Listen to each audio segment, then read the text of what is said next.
There has to be some common sense. Yes, sir. They have the car stopped at 10th and Ranch, Michael Byler. We still don't know who pulled the trigger.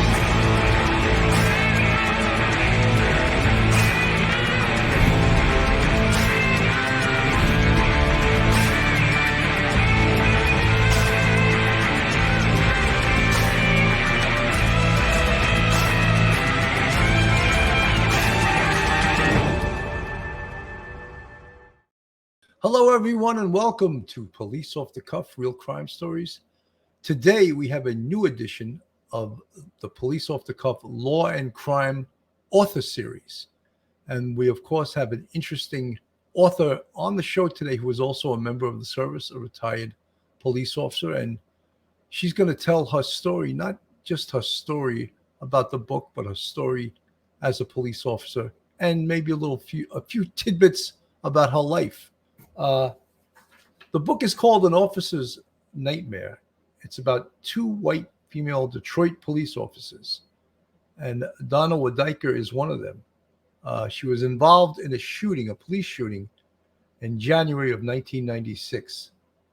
Fellow officer Patrick Prohm was fatally shot. In this story, she describes the aftermath of the shooting and the hell that the city of Detroit put her and her partner through. Injustice, discrimination, harassment, and mental anguish. Her partner and she thought the incident was traumatic enough, but the aftermath of it was even worse. Officer Wudyka prays that no other officer anywhere in this nation should be treated the way she was by the city that she was sworn to protect. Obviously, a story that needs to be told. And today we have Donna Wudyka here with us to tell that story. Donna, welcome to the show. Why, thank you, Bill. Thanks for having me. Well, I've read your book, and, a lot of cops, people always say the cops are the best complainers on this earth, and it's true. We are. We're great complainers because we just have so much to complain about. But you obviously have an extremely traumatic incident, a police shooting in any way, shape, or form creates what we refer to in policing as post-traumatic stress disorder or post-traumatic stress syndrome. And you did everything right, from what I read in regards to this, procedurally and within the department guidelines. You did everything correctly. Let's bring you back to that day, and why don't you tell the story of, in your own words, what occurred? We had a scout car that was manned by Patrick Prohm and Barbara Cook. They were following a stolen vehicle and requested backup. We were no more than 3 blocks away, and we called and said that we'd back them up. Once we pulled up to the scene, we noticed that the 2 cars are side by side, which I thought was kind of odd. But as soon as we started pulling up, Patrick was driving. He pulled in front of the suspect's vehicle to block him, and we all exited the car. Well, Patrick and I went on the driver's side, and Barbara and my partner, Christy, went on the passenger side.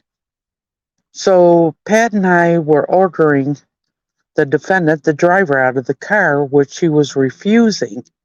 After several attempts of asking him and ordering him to exit the vehicle, Pat decided for us to snuggle up against the car so this person would not leave and jump over us and run.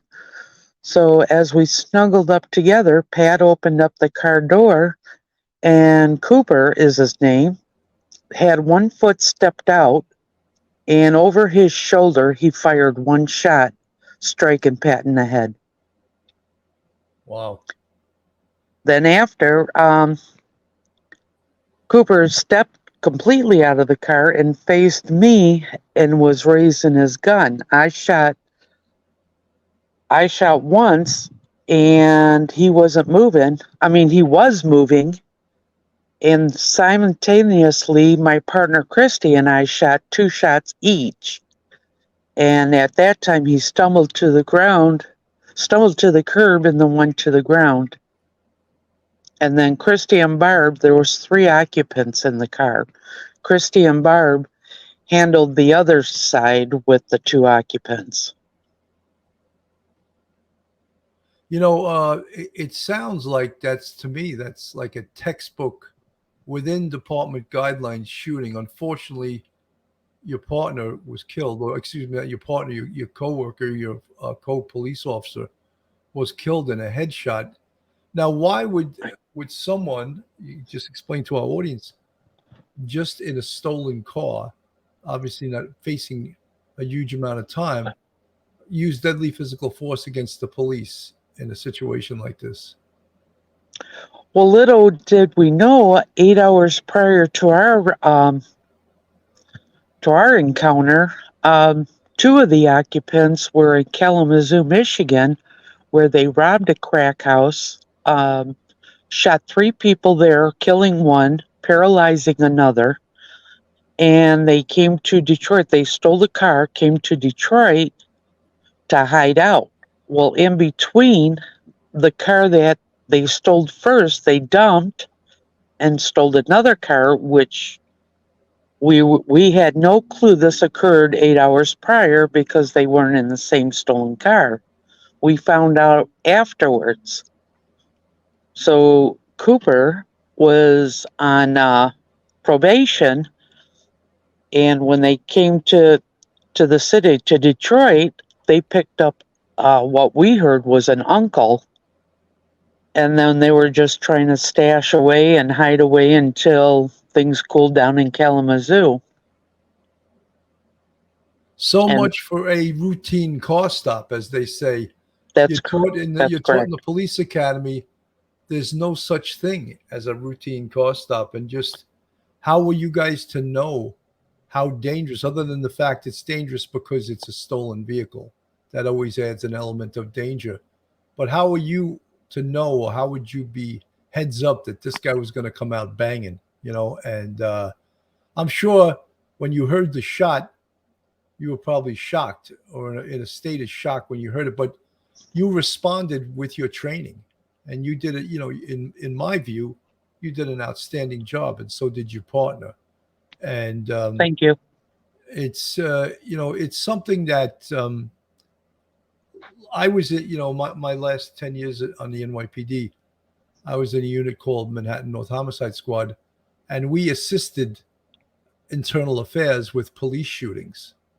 And thank God we did, because we knew what we were doing, and internal affairs usually didn't know what they were doing. So Right. we would basically run the investigation, and our findings usually became what they went with. And I'm not saying all of them didn't know what they were doing, but as a unit, they really didn't know what they were doing. All right, so you shoot the defendant. He's on the ground. Tell me what happens after that. After that, we immediately called for backup. We immediately called for EMS, the ambulance, and we were told that the ambulance was 30 minutes away and that we would have to convey ourselves, speaking of Patrick. So when other scout cars arrived at the scene, they picked up Pat and started conveying him to the hospital. And then Cooper, as soon as the officers tried to apprehend Cooper, he jumped up and started fighting with the officers, which I was in total disbelief that we didn't strike him. So they took him to headquarters downtown, and as soon as Cooper walked up to the elevator, he kept complaining of a stomach ache. When they opened up his jacket, they saw the shots, the bullet holes, and he collapsed right there and died. How many times was he hit? 5 times. Good shooting, guys. Excellent shooting.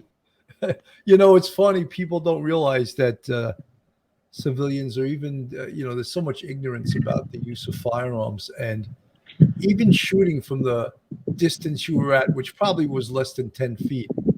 That's Right. That's great shooting, to put 5 shots. You fired 2, your partner fired 2 or 3. I don't know exactly the amount, but you hit them 5 times. That's Yeah. remarkable, because adrenaline, and I just want our listening audience to know this, adrenaline is something that will make make the target feel like it's 50 feet away instead of 10 feet. And hitting a target is a difficult thing when that adrenaline is pumping. You're scared, and you're thinking about your own life. And Right. to me, that's one hell of a job. Thank you.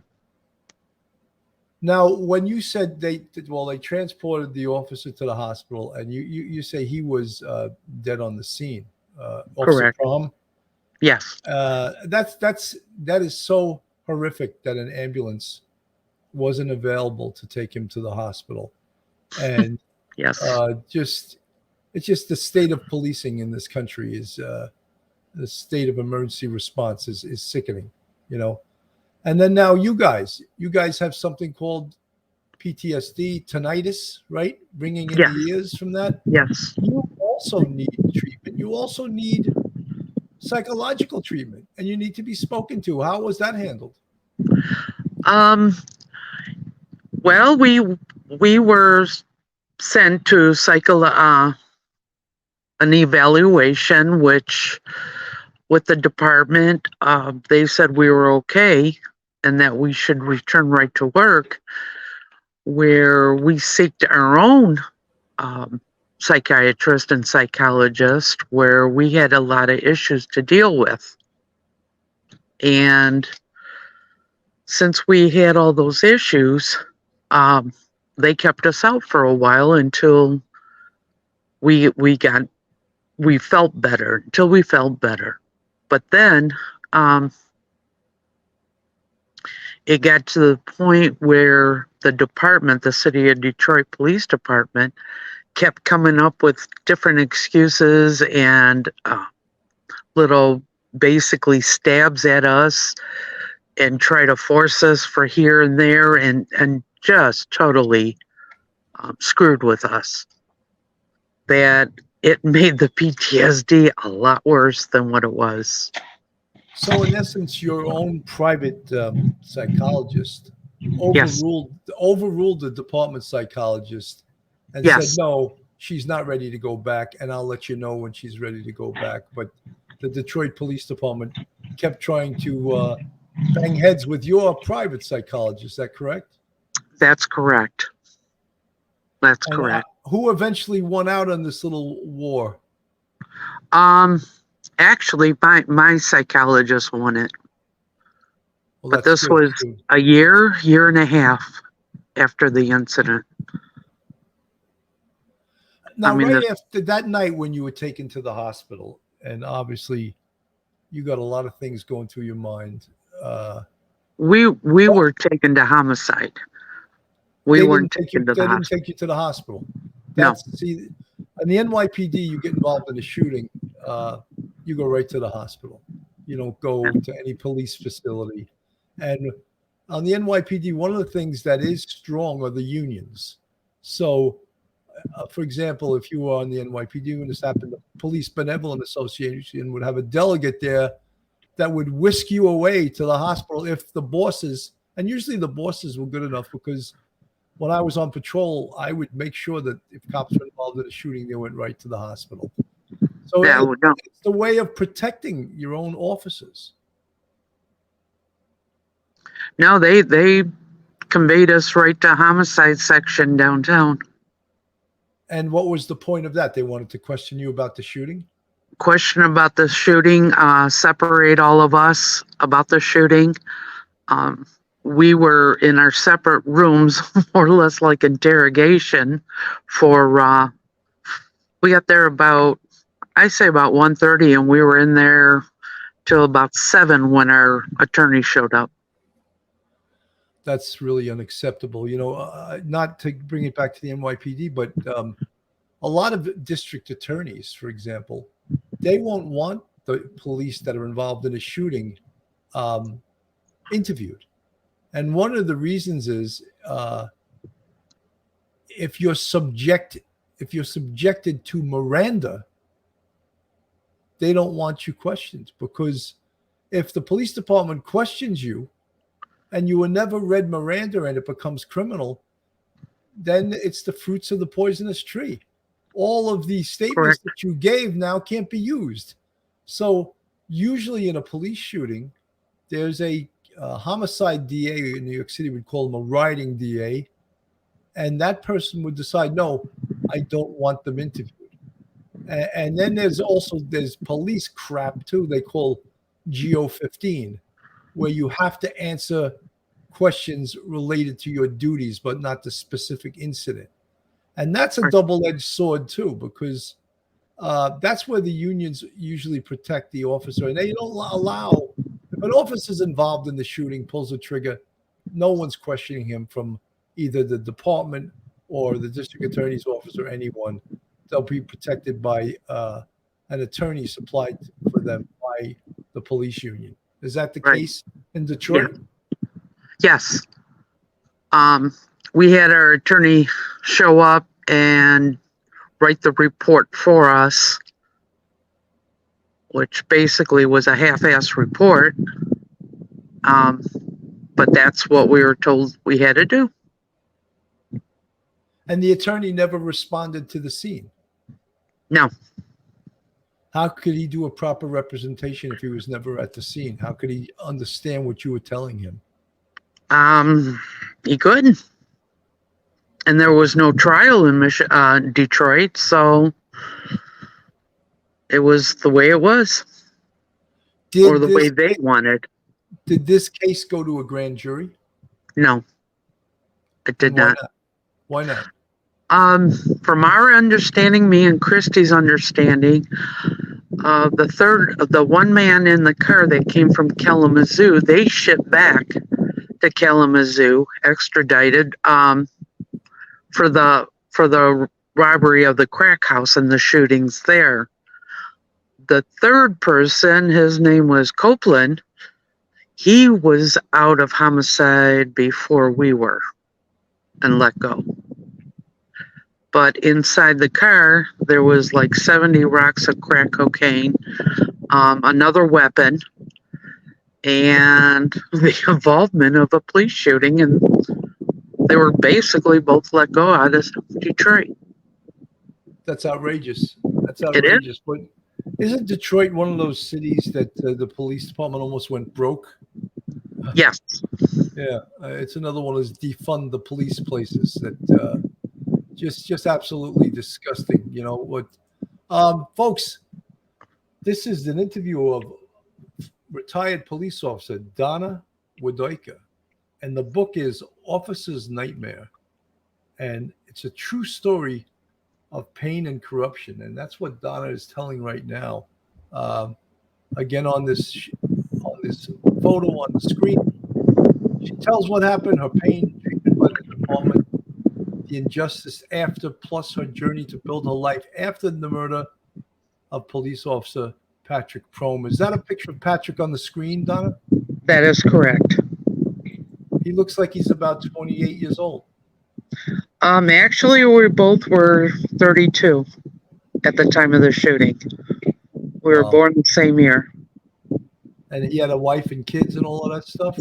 He had a wife and 3 kids. Wow. Horrible. It is. All right, let's proceed now after this. Now let's talk about, you obviously were not feeling too well after the shooting psychologically. I don't know if you physically had ailments, but you were being sort of protected by your own psychologist who felt that he was protecting you from going back to work. However, the Detroit Police Department was trying to get you back to work full duty, right? That's correct. And how did you respond to that? Well, I was so angry when they let everybody go, the other 2 go. And my remark to them is, you're not going to see me until you prosecute these 2. This isn't right for me or my partner. This isn't right for the family to see this. So, you shot your dad. and they're let go. It, I said, this is making our condition worse because it's showing exactly you don't care about anybody in this whole thing. You don't care about Pat. You don't care about the me and my partner.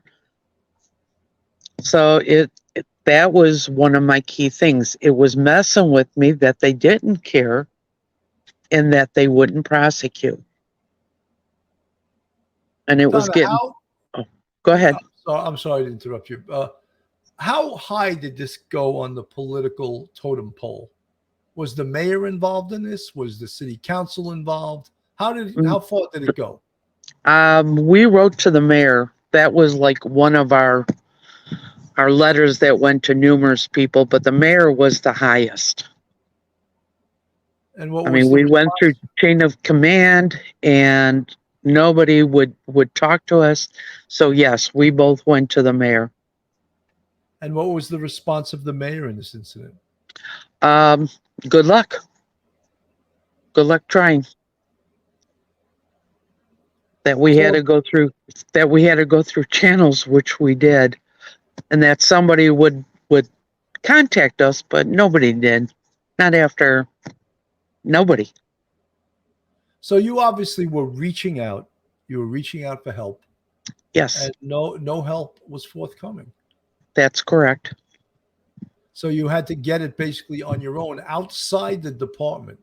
You had to get That your own help for your that's correct. PTSD, for your psychological trauma, which can also lead to physical health ailments.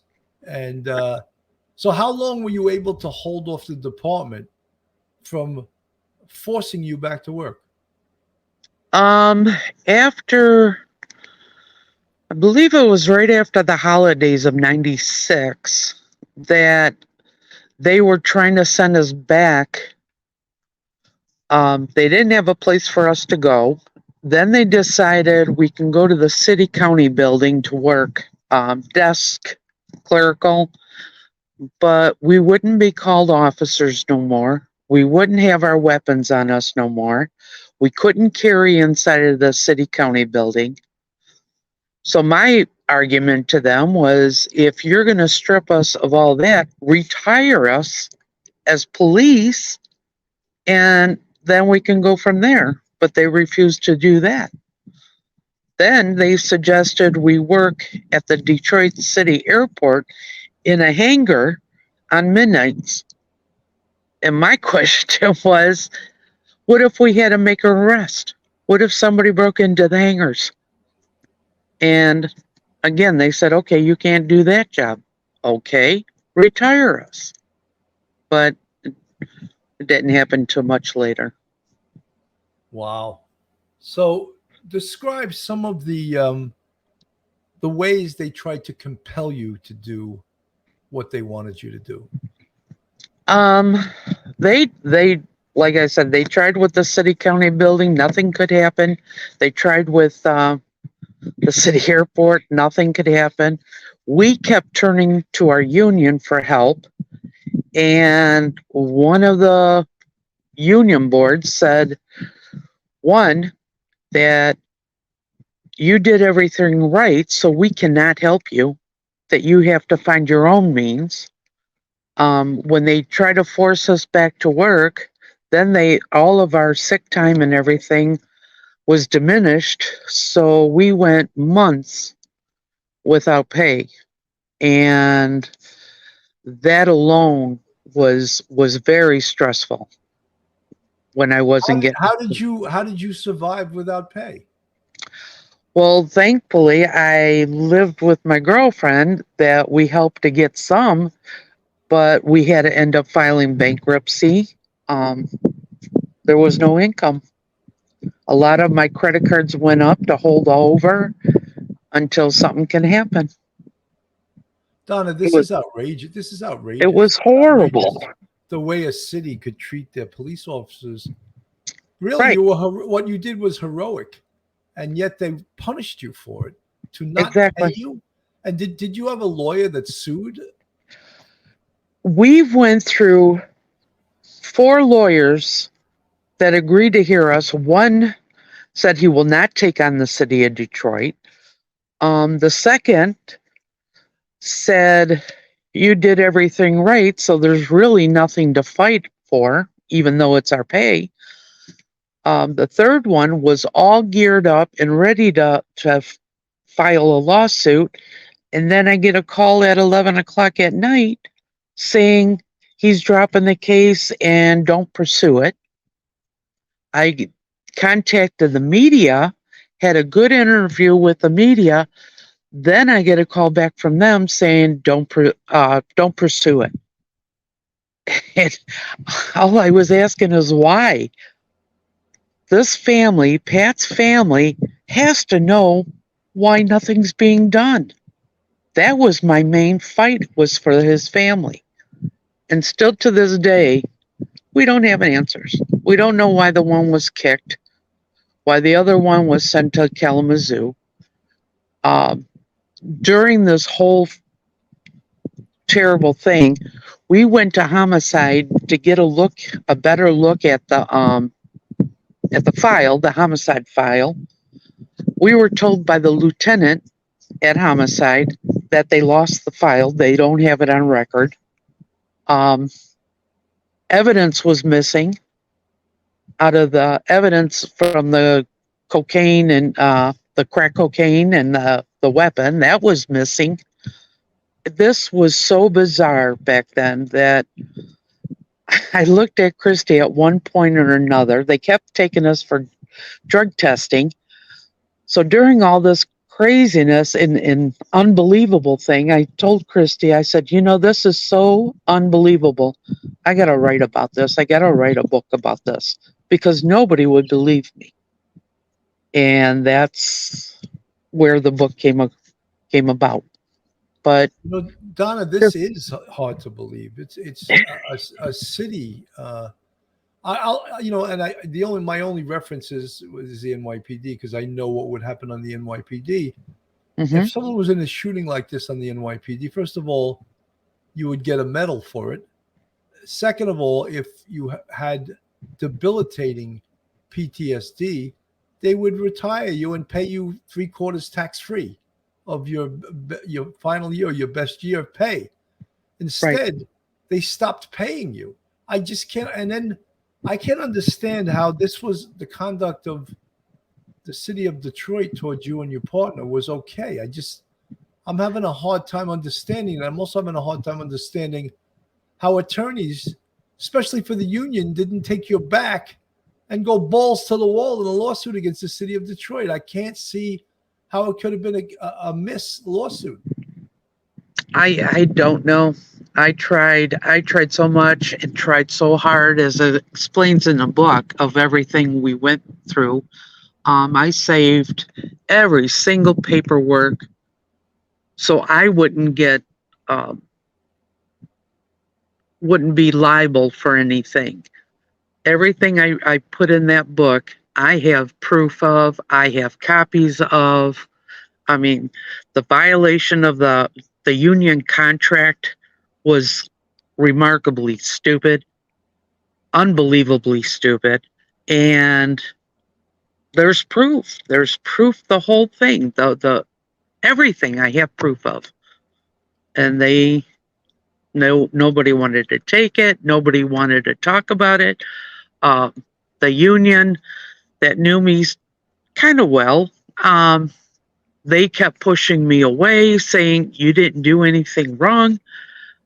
And when we finally got our money back, which was later in 97, they gave me only not even a half back of back pay because they said I caused too much trouble with the city.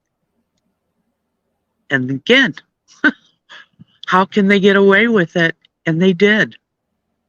That's outrageous. I mean, everything you're telling me is goes against everything I've ever learned in policing. Right. And I just don't understand the Detroit Police Union, the Police Benevolent Association, or whatever it's called in Detroit, that they didn't have your back. They didn't have an attorney. They didn't fight for you. I find that almost not believable. And I believe you, but I'm just saying it's I unbelievable. know. I mean, I couldn't believe it when everything was happening. It's like, how can you not back us up? We didn't do anything wrong. I've seen them take cases where officers did things wrong, and they jump on those cases. Me and Christy, no. They thought I was a bitch and caused too much trouble with the city. They found out about the book because I was sure to tell them about it and sure to show it to everybody, because the names in there for homicide, and that's real. I wanted to sit there and point out their names of what they did or what they didn't do. So instead of the names changed to protect the innocent, you put the real names to not protect the guilty. Yes, exactly. Right? To expose the guilty, you know, and to have them live with this. Let me ask you something, and just because people would probably want to know this. What was your career like in the police department before this day, before the day of the shooting? I spent 10 years on the job, or 9 years actually. I was on street patrol the whole time. I loved what I did. What I'm also getting at, were you a problem? Were you a boss fighter? Were you No. were you No, I was officer of the month twice. My stats and my report were always high. I didn't have many complaints. I had a few, but I was doing my job. No, everything was going good. I had great partners throughout the 9 years. I enjoyed every part of it. And Christy was the same way. We were highly respectful on the job, even on the streets. And this just blew up. And so if I went to a squad sergeant in your squad, yes, and randomly said, "What do you think of Donna Wudyka?" What would he or she say to me? they'd probably say I was a damn good officer. I was honest. If I did something wrong, I was the first to admit it.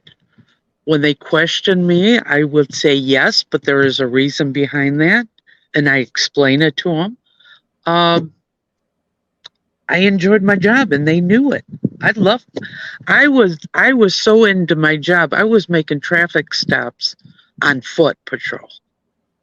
I was on the other side of a stop sign, pulling them over as they blew it. I was just so much into the work. I loved it. That was my life. That's what I wanted until that day. So did you sort of feel that this incident stole the job from you? Yes, absolutely. And I lost all respect for for all brass, because we weren't getting anywhere, and everybody was making up things and losing a homicide file.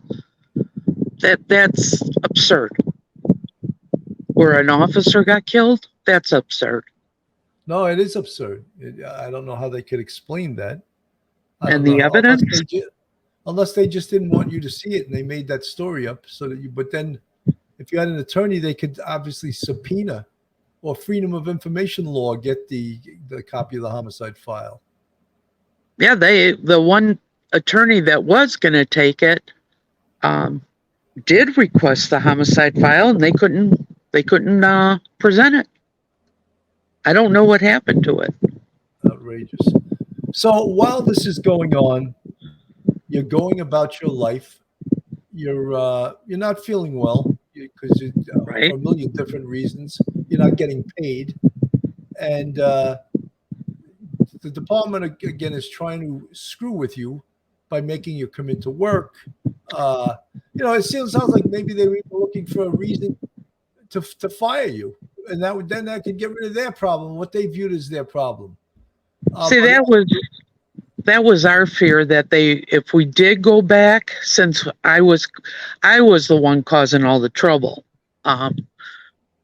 Since I was causing trouble, are they going to take us back and fire us because we did something wrong?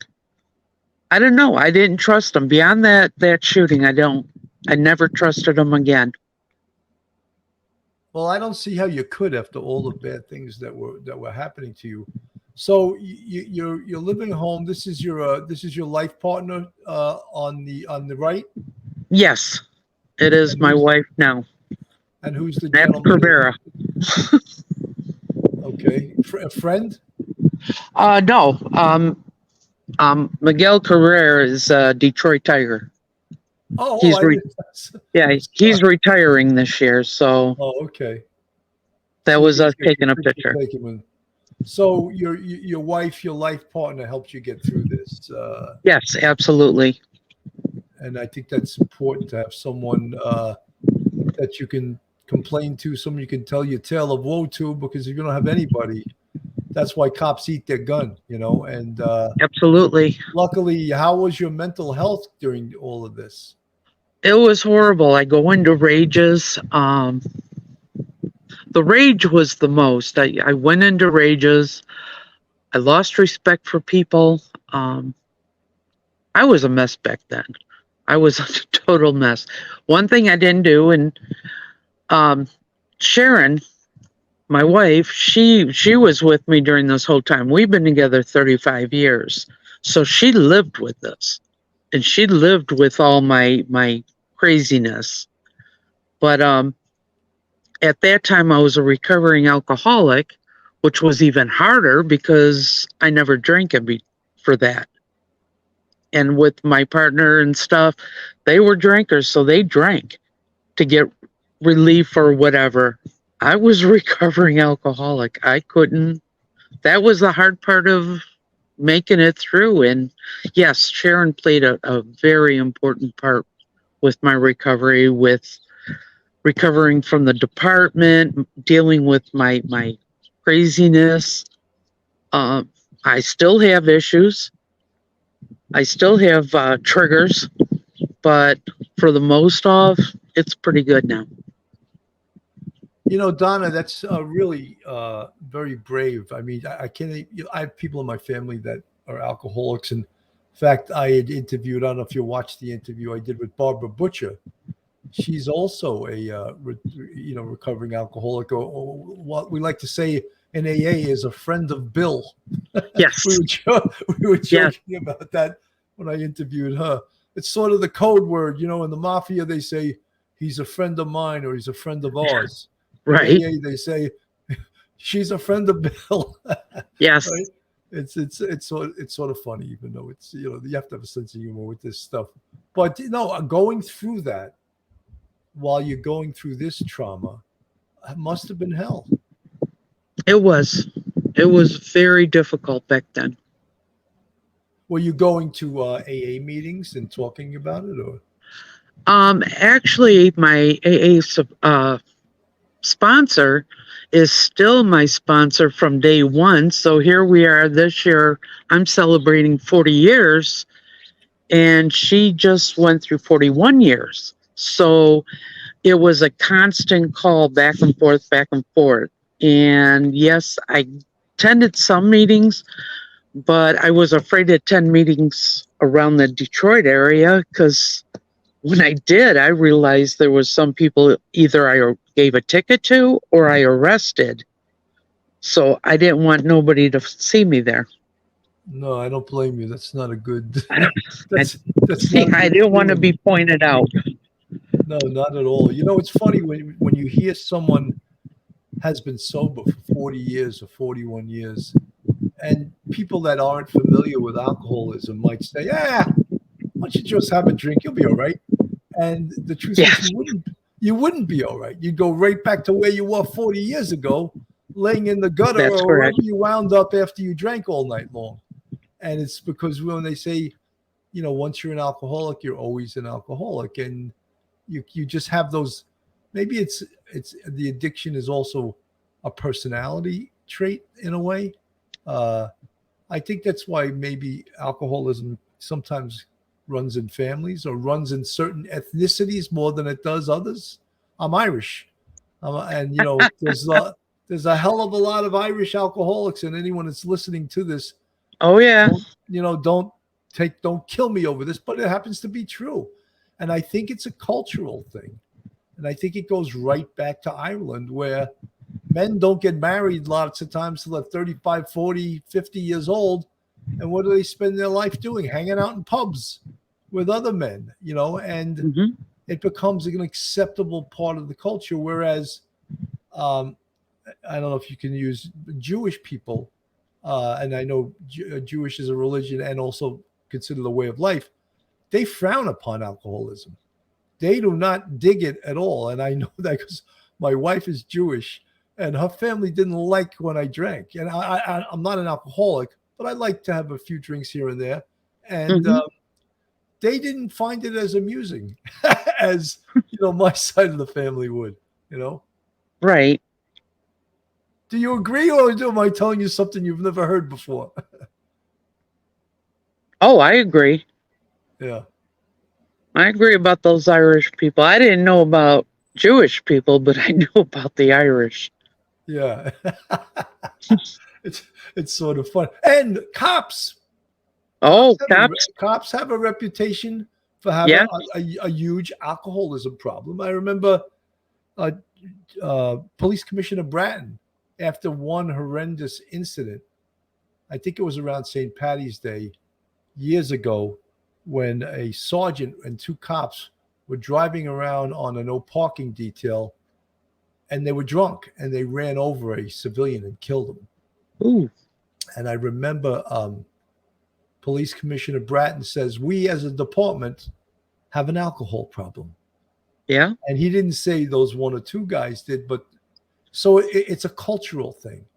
And they said that incident was the day drinking in the NYPD ended, because apparently people were drinking in station houses, in parks, in garages, and everything else on duty.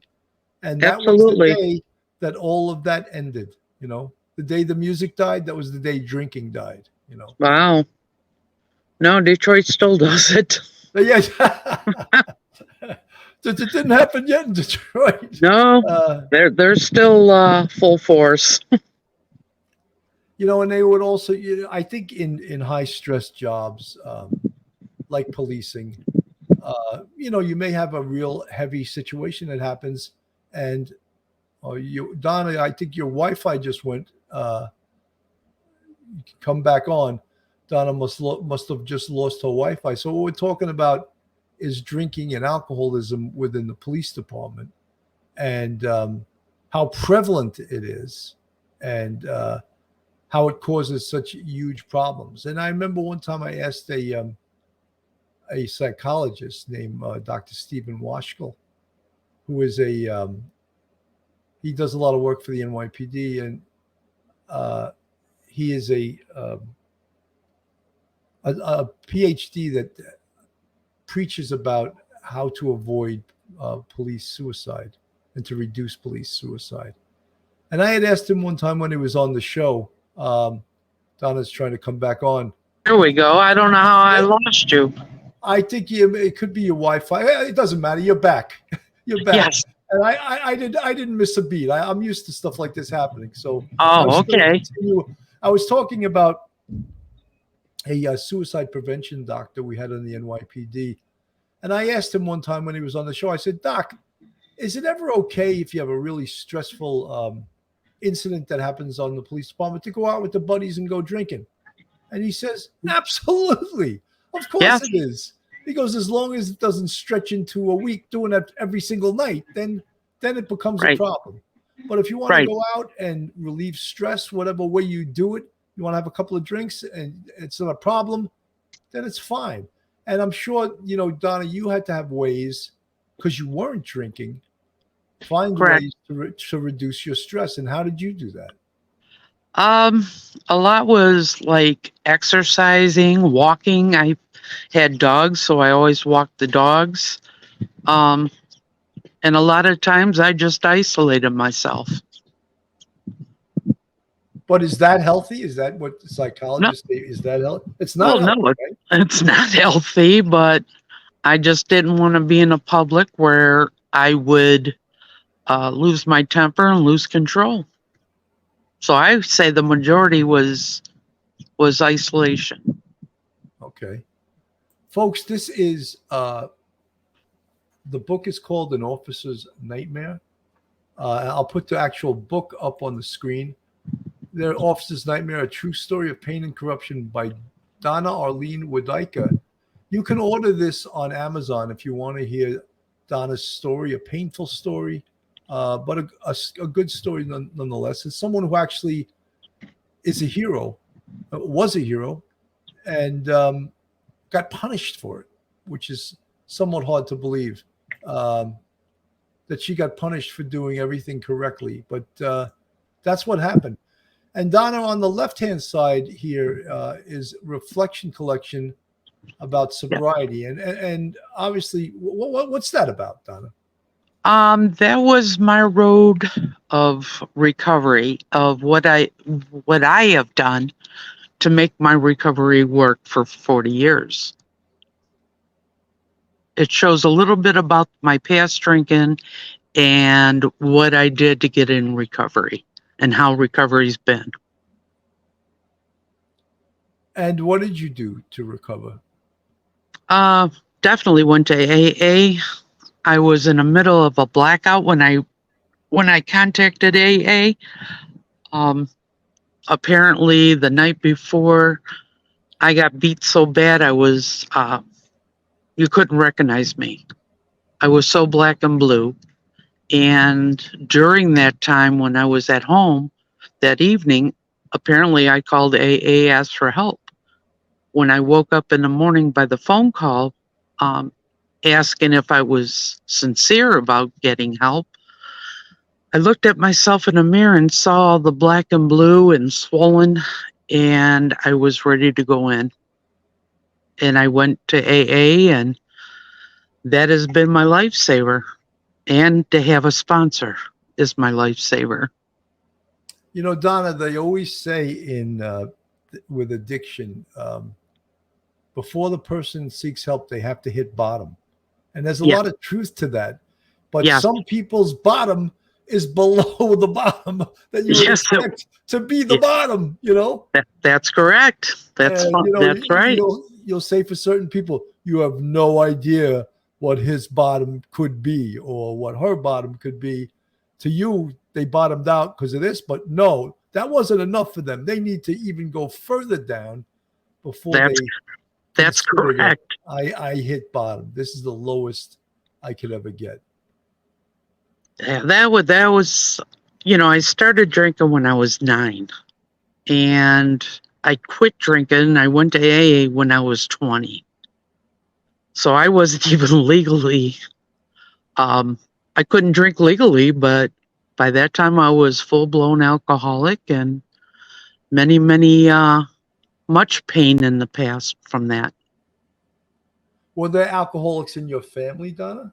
No, my parents were very seldom drank. My distant relatives, yes, but my parents, no. It was just, I don't know. I first tried it when I was 9, and I fell in love with the taste. And then the more I drank, the more I got stupid, and then I got to the point where I couldn't stop drinking, and that was in high school, where I couldn't stop drinking. It's all fun till someone loses an eye, as they say, right? Yes. And Donna, I think it's very brave of you to talk about this stuff. I'm always when people talk about this, and I guess probably AA encourages you to speak about it too. Yes, because it's somewhat therapeutic, I guess. It is. But then again, there's other things that there's parts of you and parts of everyone that people would prefer to keep private, and there's no privacy in this stuff.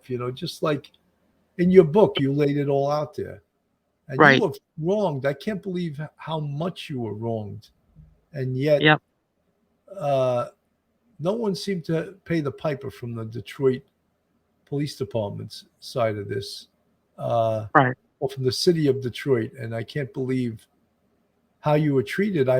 Now, At the end of this, did you wind up getting a pension? We ended up, it was July of 97 that I got a phone call saying, okay, you got your duty disability retirement. And that was a sigh of relief, but still nothing was answered for the kids. And then when they were growing up,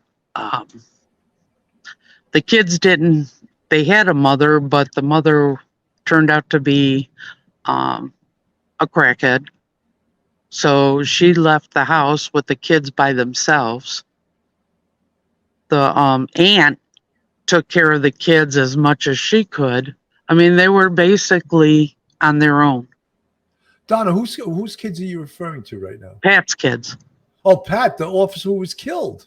Yes. His wife turned out to be a crackhead? Yes. Oh, God. So she left them, and the kids fend for themselves with helps of the aunts that would come to the house, but they lived by themselves and grew up by themselves. Wow. But now they're all, you got to one point, one of the child said, got into a little trouble and said they didn't prosecute my dad's killer, so I guess I'll be good too, being off the hook.